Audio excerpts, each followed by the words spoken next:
Hi guys, welcome to Social Studio. आज के video lecture में अपन सिविक्स क्लास 8th का 5th चैप्टर अंडरस्टैंडिंग मार्जिनलाइजेशन का आगे का पार्ट समझेंगे, जिसमें अपन लोग आदिवासीज़ के बारे में पढ़ेंगे। ठीक है, तो आदिवासीज़ के बारे में पढ़ने से पहले आपकी बुक में एक स्टोरी दी है, जल्दी से स्टोरी देख लेते हैं।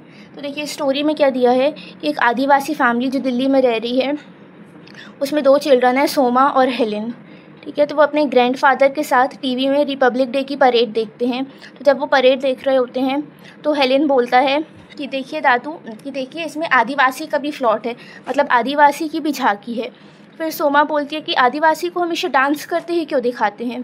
फिर हेलेन पूछता है कि क्या इन लोग को अपने बारे में कुछ और नहीं पता है। तो फिर दादू बताते हैं कि जो आदिवासी की लाइफ है ना, वो बहुत रिच है, लेकिन बहुत सारे लोगों को उनके बारे में पता ही नहीं है। फिर दादू उन लोग को और बताते हैं कि जब वो यंग थे तो वो उड़ीसा के पास एक बहुत ब्यूटीफुल विलेज में रहते थे।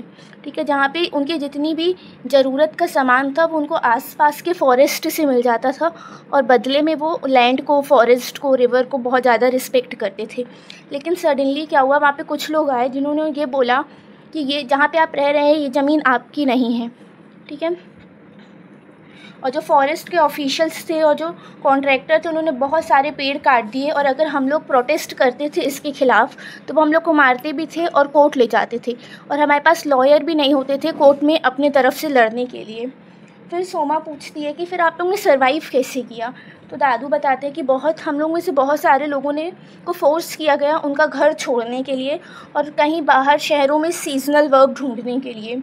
फिर दादू ने और बताया कि कुछ कंपनी वाले आए थे, मतलब कंपनी के लोग आए थे, जिन्होंने ये बोला कि जहाँ पे आप रह रहे हैं उसके नीचे बहुत बड़ी आयरन ओर है, जहाँ से आयरन मिलता है, और हम यहाँ पे माइनिंग करके, खुदाई करके वो आयरन निकालना चाहते हैं।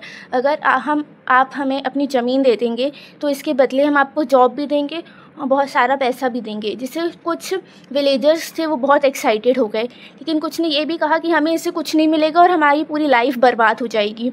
और कुछ लोग ने अपने थंबप्रिंट दे दिए बिना ये जाने कि वो अपनी ज़मीन बेच रहे हैं, और जिन्होंने अपनी ज़मीन नहीं बेची तो जो कॉन्ट्रैक्टर्स थे ना, उन्होंने सबको डराया, फोर्स किया, और इवेंचुअली सबको फोर्सफुली अपनी ज़मीन बेचनी पड़ी, जो कि उनके पूर्वजों की ज़मीन थी। और जैसे उनका जो सपोर्ट था ना, और जो अथॉरिटीज़ का सपोर्ट था, वो भी कॉन्ट्रैक्टर्स के साथ था। और एक ही रात में दादू बताते हैं कि हम लोग की पूरी ज़िंदगी ख़त्म हो गई। फिर उन लोग के बच्चे पूछते हैं कि और अपनी लैंड का क्या हुआ दादू। तो फिर दादू ने बताया कि अपने पास भी 30 एकर्स लैंड थी गांव में, जिसका उन्होंने अपन को बहुत थोड़े से पैसे दिए, कॉन्ट्रैक्टर ने बहुत थोड़े से पैसे दिए। और उसके बाद से, जब से हम लोग ने गांव छोड़ा है, उसके बाद से मैं अपने एक भी दोस्तों से नहीं मिल पाया हूँ। और जो पैसे कॉन्ट्रैक्टर ने हमें दिए थे वो उससे किसी भी शहर में रह पाना बहुत मुश्किल था। और हमारे पास लाइवलीहुड का कोई और मीन भी नहीं था, मतलब कोई और वे नहीं था पैसे कमाने का, इसलिए हम लोग को एक बहुत छोटे से रेंटेड हाउस में रहना पड़ा। और जब आदिवासी जो गांव में रहते थे ना, फॉरेस्ट में रहते थे, तो वहाँ बहुत खुला खुला एनवायरनमेंट रहता था, बहुत सारे पेड़ रहते थे, तो वो अपने वो केयर फ्री एनवायरनमेंट को बहुत मिस करते हैं।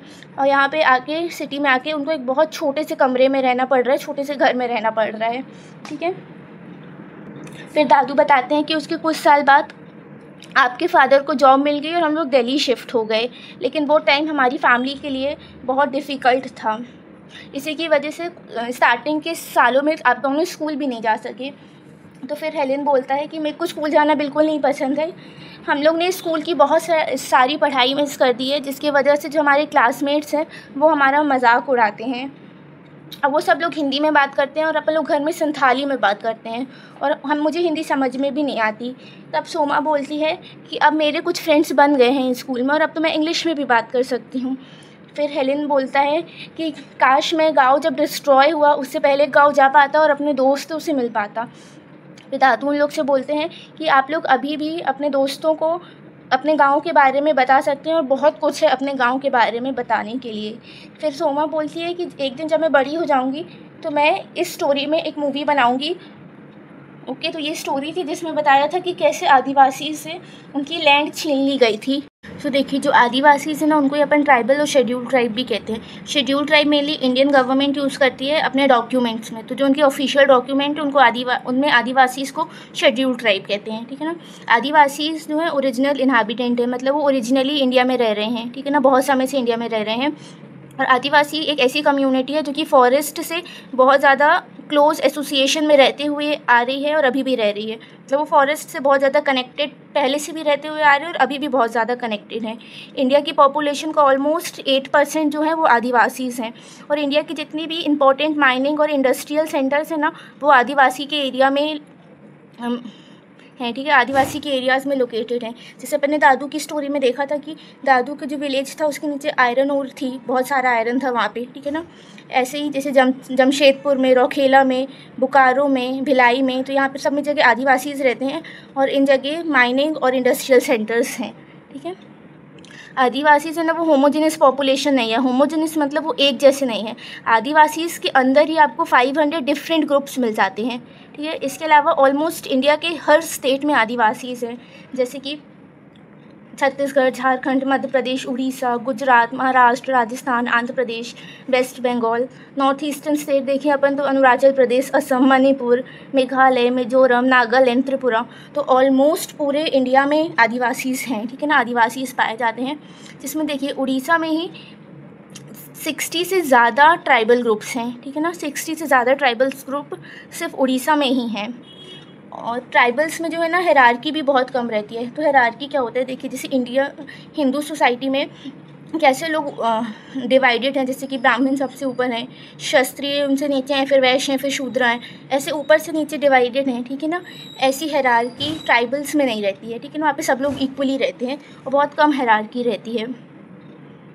और जो ट्राइबल्स रहते हैं ना वो बहुत डिफरेंट रिलीजन फॉलो करते हैं और उनका जो रिलीजन है ना वो मेन जो रिलीजन जैसे इस्लाम, हिंदुइज्म, क्रिश्चियनिटी इससे अलग रहता है, ठीक है ना। वो मेनली अपने एंसेस्टर्स मतलब अपने पूर्वजों की पूजा करते हैं, विलेज की और नेचर की पूजा करते हैं, माउंटेन की, रिवर की, एनिमल स्पिरिट की, इन सब की पूजा करते हैं। जैसे अपने दादू वाली स्टोरी में भी देखा था कि आदिवासियों को अपनी ज़रूरतों की सारी चीज़ें फॉरेस्ट से मिलती है और नेचर से मिलती है, इसलिए वो नेचर की बहुत रिस्पेक्ट करते हैं और उसको वर्शिप करते हैं, ठीक है।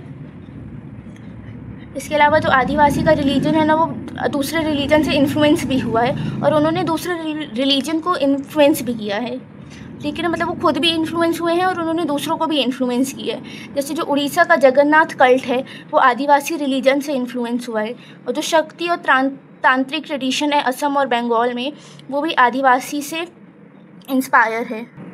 और जब 19th सेंचुरी में ब्रिटिशर्स आए ना इंडिया तो उन्होंने फोर्सफुली बहुत सारे आदिवासीज़ को क्रिश्चियनिटी में कन्वर्ट कर दिया। तो 19th सेंचुरी के बाद जो बहुत सारे आदिवासी हैं वो क्रिश्चियन बन गए, ठीक है ना।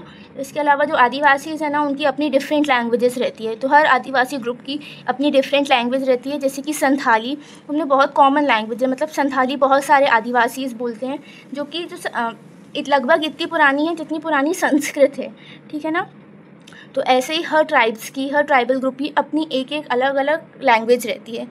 आई होप आपको यहाँ पे आदिवासी के बारे में बेसिक चीज़ें समझ में आ गई होगी। Thank you for watching.